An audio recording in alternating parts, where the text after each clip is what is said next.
कर्ण महाभारत के वीर योद्धाओं में से एक हैं, जिनकी छवि वर्तमान में एक शूरवीर और दानी के रूप में प्रतिस्थापित है। विभिन्न मान्यताओं के अनुसार उनका जन्म कुंती, श्री कृष्ण के पिता वासुदेव की बहन और भगवान कृष्ण की बुआ के घर एक वरदान के रूप में हुआ था। एक दिन दुर्वासा ऋषि चहल पहल करते हुए कुंती के महल में आए। उस समय कुंती अविवाहित थी। तब कुंती ने पूरे 1 वर्ष तक दुर्वासा ऋषि की सेवा की थी। सेवा भाव के दौरान दुर्वासा ऋषि ने कुंती के भविष्य को अंतर्मन से देखा और कुंती से कहने लगे, तुम्हें राजा पांडु से कोई संतान प्राप्त नहीं होगी। इसके लिए तुम्हें मैं एक वरदान देता हूँ कि तुम किसी भी देवता का स्मरण कर उससे संतान प्राप्त कर सकती हो। इतने कहने के बाद दुर्वासा ऋषि वहां से चले गए। तभी उत्सुकतापूर्वक कुंती ने सूर्य देव का ध्यान लगाना शुरू किया। वह प्रतिदिन सूर्य देव की पूजा अर्चना करने लगी। उनके भक्तिभाव से प्रसन्न होकर सूर्य देव प्रकट हुए और उन्होंने कुंती को एक पुत्र का वरदान दिया। जिसके कुछ समय बाद कुंती ने एक पुत्र को जन्म दिया, जिसमें सूर्य का तेज झलकता था और यहीं ही जन्म से ही कर्ण के शरीर पर कवच और कुंडल थे।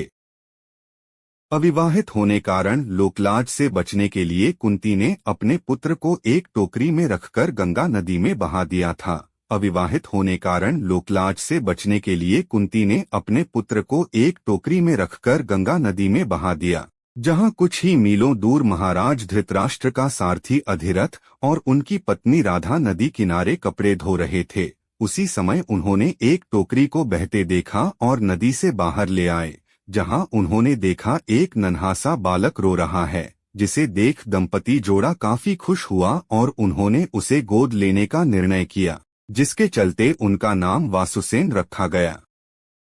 किशोरावस्था से ही कर्ण युद्ध कला में पारंगत थे। वह अपने पिता की भांति रथ की जगह युद्ध कला में अधिक रुचि रखते थे। एक दिन उनके पिता अधिरथ उन्हें गुरु द्रोणाचार्य के पास ले गए, जो उस समय के सर्वश्रेष्ठ वीर योद्धाओं में से एक थे। गुरु द्रोण सिर्फ कुरु वंश के राजकुमारों को ही शिक्षा देते थे, जिसके चलते उन्होंने सूद पुत्र कर्ण को शिक्षा देने से इनकार कर दिया, क्योंकि कर्ण एक सारथी का पुत्र था और द्रोण क्षत्रियों को ही शिक्षा देते थे। उसके बाद युद्ध कला को सीखने के लिए वह परशुराम से मिले, जो केवल ब्राह्मणों को ही शिक्षा देते थे। यह जानकर कर्ण ने स्वयं को एक ब्राह्मण बताया और शिक्षा प्राप्त की, जिसके चलते वह युद्धकला और धनुर्विद्या में निपुण हुए।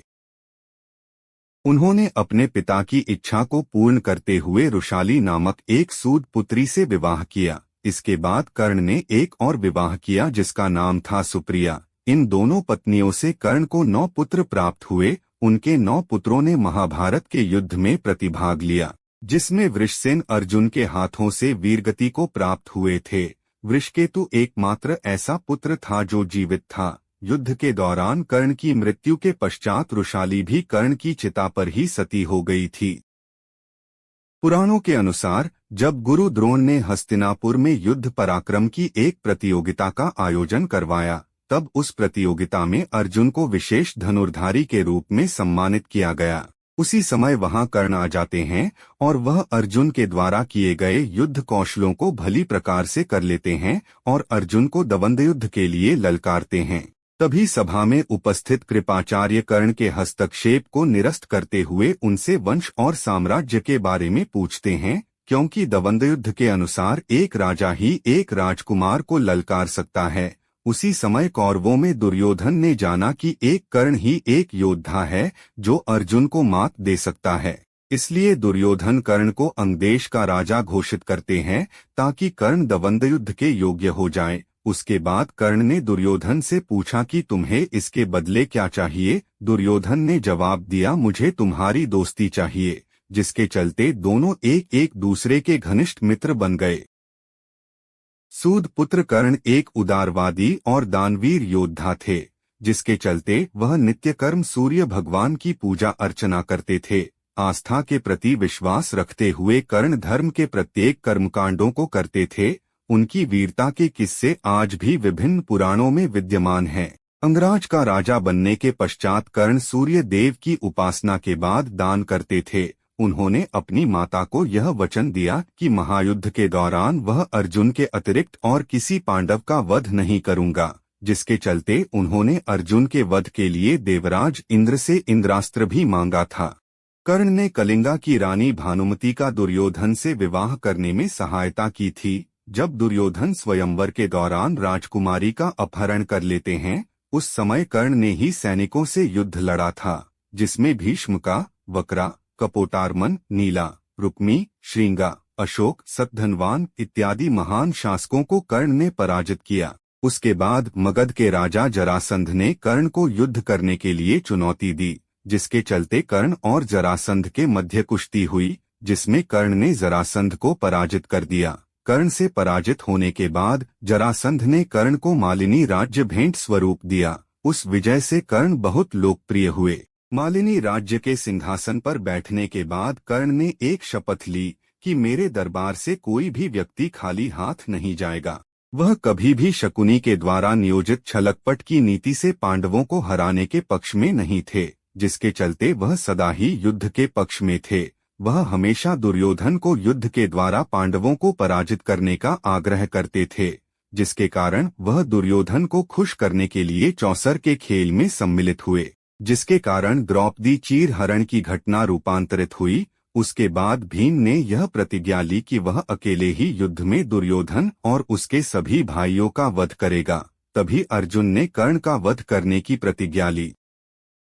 विभिन्न स्रोतों के अनुसार महाभारत से संबंधित कई लोकप्रिय कथाएं भी मिलती हैं, जिसमें से एक है जाम्बुल अध्याय, जिसमें द्रौपदी अपने राज का खुलासा करती हैं। द्रौपदी 5 पांडवों की पत्नी थीं, लेकिन वह अपने 5 पतियों को प्यार नहीं करती थी। वह सबसे ज्यादा अर्जुन को प्यार करती थी, लेकिन दूसरी तरफ अर्जुन द्रौपदी को प्यार नहीं करते थे, क्योंकि वह कृष्ण की बहन सुभद्रा प्यार करते थे। एक प्रचलित कथा के अनुसार जब पांडवों को निर्वासन का दुख भोगना पड़ा, उस समय 12वें वर्ष के समय द्रौपदी ने एक पेड़ पर पके हुए जामुनों का गुच्छा लटकते देखा और उसे तोड़ लिया।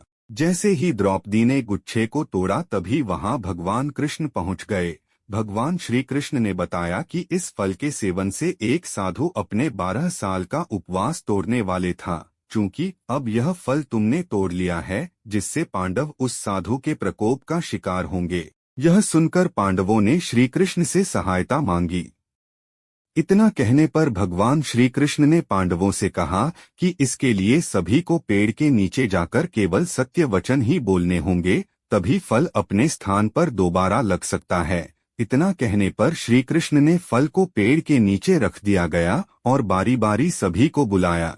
सबसे पहले श्री कृष्ण ने युधिष्ठिर को बुलाया। युधिष्ठिर सत्य बोलते हुए कहते हैं कि दुनिया में सत्य, ईमानदारी, सहिष्णुता का प्रसार होना चाहिए, जबकि बेईमानी और दुष्टता का सर्वनाश होना चाहिए। यही ही युधिष्ठिर ने पांडवों के साथ घटित अवांछनीय घटनाओं के लिए द्रौपदी को दोषी ठहराया। युधिष्ठिर के सत्य वचन कहने के बाद फल जमीन से 2 फीट ऊपर आ गया।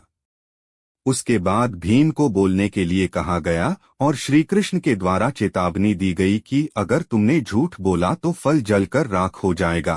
तभी भीम ने सभी के समक्ष सत्यता को स्वीकारते हुए कहा कि खाना, युद्ध, नींद और यौन इच्छा के प्रति वह कभी भी कम आसक्ति नहीं होती है, और वह धृतराष्ट्र के सभी पुत्रों को मार देने की प्रतिज्ञा लेते हैं, और साथ ही वह उनके वज्र का अपमान करने वाले व्यक्ति को मृत्यु के घाट उतार देने की भी प्रतिज्ञा लेते हैं। इसके बाद फल 2 फीट और ऊपर चला जाता है। अब अर्जुन की बारी थी। अर्जुन ने कहा कि मुझे प्रतिष्ठा और प्रसिद्धि काफी पसंद है, और जब तक मैं युद्ध में कर्ण को नहीं मार दूंगा, तब तक मेरे जीवन का उद्देश्य पूरा नहीं होगा। इसके लिए मैं किसी भी हद तक जा सकता हूँ, चाहे मुझे धर्म के विरुद्ध ही क्यों ना जाना पड़े। इतना कहने पर फल थोड़ा और ऊंचा जाता है। अर्जुन के बाद नकुल और सहदेव ने भी कोई रहस्य नहीं छिपाया। अंत में द्रौपदी की बारी आई। द्रौपदी ने सत्य बताते हुए कहा कि मैं अपने 5 पतियों की ज्ञानेंद्री, आँख, कान, नाक, मुंह और शरीर हूँ, लेकिन मैं उन सभी के दुर्भाग्य का कारण हूँ और बिना सोच विचार कर किए गए अपने कार्यों के लिए पछता रही हूँ। लेकिन द्रौपदी के यह सब बोलने के बाद भी फल ऊपर नहीं गया। तब श्री कृष्ण ने कहा कि द्रौपदी कोई रहस्य छिपा रही हैं। तब द्रौपदी ने अपने पतियों की ओर देखते हुए कहा, मैं आप 5 से प्यार करती हूँ। लेकिन मैं किसी 6वें पुरुष से भी प्यार करती हूँ और वह कर्ण है, जिसे जाति की वजह से विवाह नहीं होने का पछतावा होता है। अगर मैंने कर्ण से विवाह किया होता तो शायद मुझे इतने दुख नहीं झेलने पड़ते और न ही इस तरह के कड़वे अनुभवों से होकर नहीं गुजरना पड़ता। पौराणिक कथाओं के अनुसार अर्जुन के पिता और देवराज इंद्र को इस बात का पता चला कि कर्ण को युद्ध क्षेत्र में तब तक अपराजित नहीं किया जा सकता जब तक उसके पास उसके कवच और कुंडल रहेंगे, जो जन्म से ही उसके शरीर पर थे। इसलिए जब कुरुक्षेत्र का महायुद्ध शुरू हुआ, तब इंद्र ने एक योजना बनाई और प्रण किया कि वह कर्ण को कवच और कुंडल के साथ युद्ध क्षेत्र में नहीं जाने देंगे। इंद्र मध्याह्न में जब कर्ण सूर्य देव की पूजा कर रहा होता है, तब उस समय एक भिक्षुक बनकर कर्ण से कवचकुंडल मांग लेंगे। सूर्यदेव इंद्र की इस योजना के बारे में कर्ण को सावधान भी करते हैं, लेकिन वह उन्हें धन्यवाद देकर कहता है कि उस समय यदि कोई उससे प्राण भी मांग ले तो वह मना नहीं करेगा। तब सूर्यदेव कहते हैं कि यदि वह स्ववचनबद्ध है तो वह इंद्र से अमोघास्त्र मांग ले।